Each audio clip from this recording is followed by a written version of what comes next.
Hi, and welcome to Faith and Flour. I'm Robin. This week, Patrick and I spent some time with our good friends Anjana and Rajeev decluttering and organizing their kitchen. They have a beautiful, spacious kitchen with tons of storage, but like so many of us, when they moved into their home about 6 years ago, everything was loaded out of boxes and into cabinets and drawers without much thought, and now they are ready to make some changes.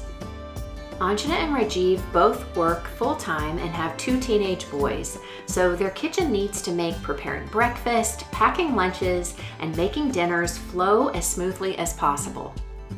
Our main objective was to purge the items that were not needed and set up some zones to improve the function of their kitchen to make cooking and meal prep easier. They both enjoy cooking with lots of spices, which were located in several different areas, making it difficult to locate what they needed and led to repurchasing things they already had because it was difficult to manage their inventory. They have a large pantry that they wanted to declutter and organize, some countertop appliances that were not used regularly and taking up valuable real estate, and that they wanted to relocate any items that weren't needed in the kitchen to other areas of their home.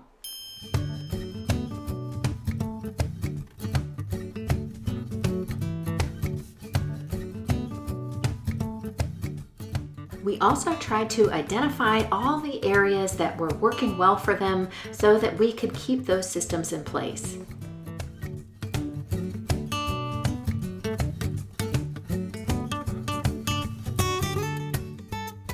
Then, with all hands on deck, we began removing every item from the kitchen and sorting them into bins. Normally, doing things this way would be super overwhelming for most people, but the fact that we had 4 people working on it and a long weekend to tackle this project made it possible, and it actually makes things easier, even though it seems like it gets worse before it gets better, because you can really see all the items that you have. It's easy to identify the things that you want to purge from your kitchen and really declutter. Plus, it's a great opportunity to do a little deep cleaning in your kitchen.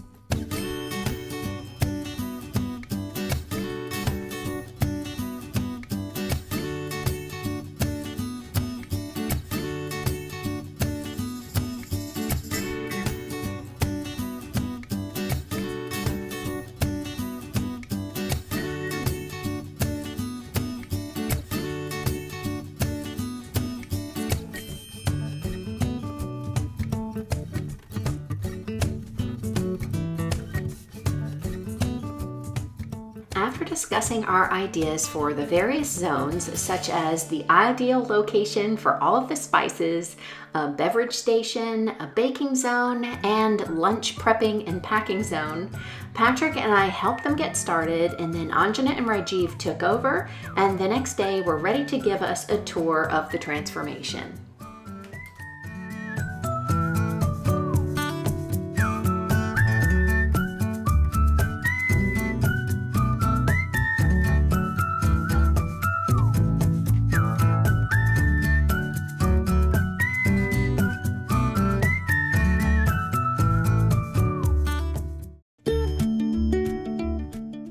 The next day, Anjana and I had a lot of fun looking all around at her kitchen, seeing how she consolidated like items and created all of the zones that we had discussed the previous day. Pots, pans, trays, and other cookware were located near her oven.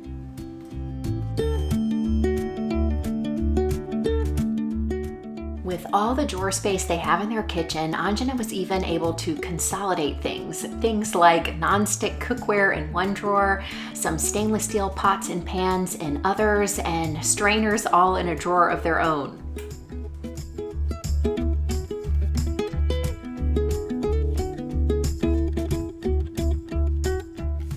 I especially love the area that she set up for all of their spices. Previously, they were located in a drawer next to her cooktop, in these cabinets behind the cooktop, and also in their pantry, and now they are all consolidated in these 2 cabinets, and they are right within arm's reach while she's cooking. She's even now displaying this beautiful spice drawer set that was given to her by her parents, and she can have it located right on the counter under these cabinets. And all of the back stock or bulk containers of spices she can keep in the pantry, and she'll have a much easier time determining when she needs to refill something.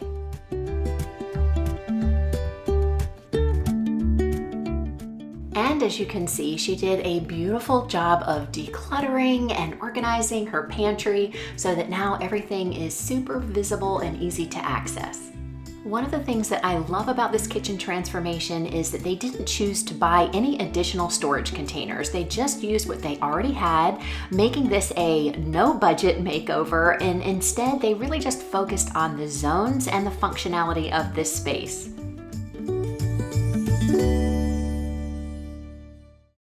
In the island where the cooktop is located, Anjana was able to use the drawer space for all of the tools that she uses while cooking.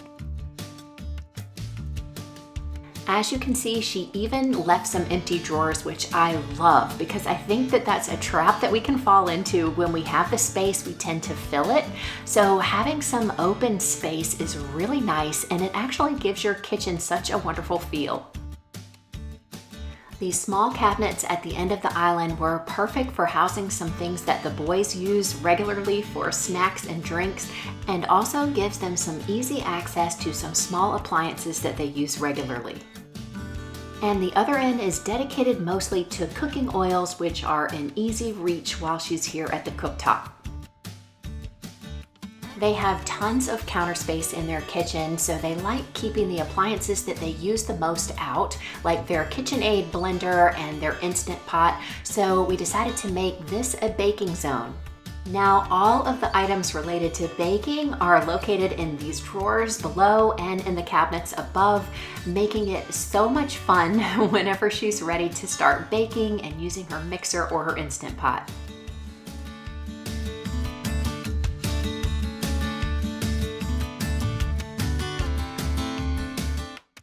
They have 2 sinks in their kitchen, and in the cabinets above those that are high and a little bit hard to reach, they put items that they don't use on a regular basis or that they prefer to keep out of reach. They love making tea and coffee, and they have a soda stream, so we wanted to set up a beverage corner in this kitchen for those things too.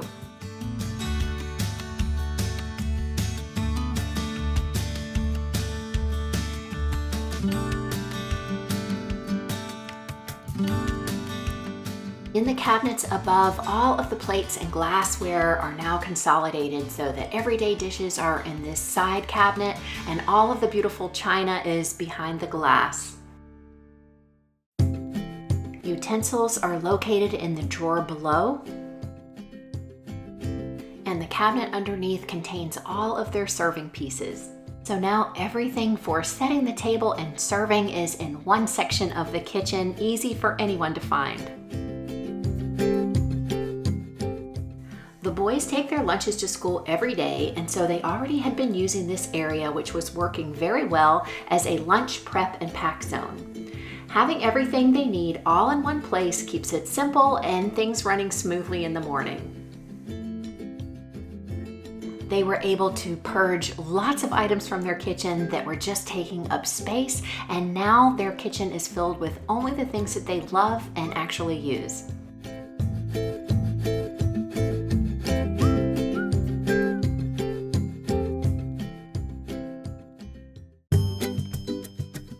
While Anjana and I were inside, the guys were troubleshooting some pool issues and assessing the cleanup after all of the ice storm damage we had recently.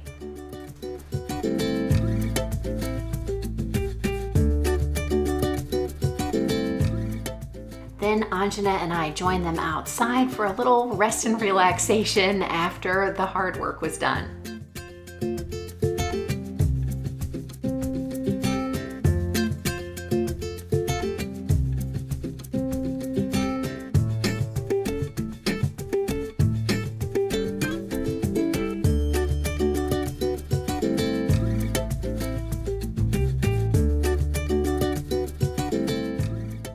afterwards, we all went back to the kitchen where Anjana and Rajeev prepared a wonderful dinner for us, and we were able to see how all of their new zones and systems worked.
Time with friends is such a blessing, and tackling a big decluttering and organizing project like this one is a lot of fun when you can do it together. I hope that you enjoyed today's video and that it gave you some inspiration and motivation to tackle an area of your home. Try inviting some friends to help. You'll benefit from their input and ideas, and you'll have lots of fun getting it all done. Thank you so much for spending your time with me here today. Don't forget to like, share, and subscribe to Faith and Flower before you go. We'd love to have you join our amazing community of subscribers. See you next Sunday at 2 o'clock Central Time. Until then, have a wonderful week.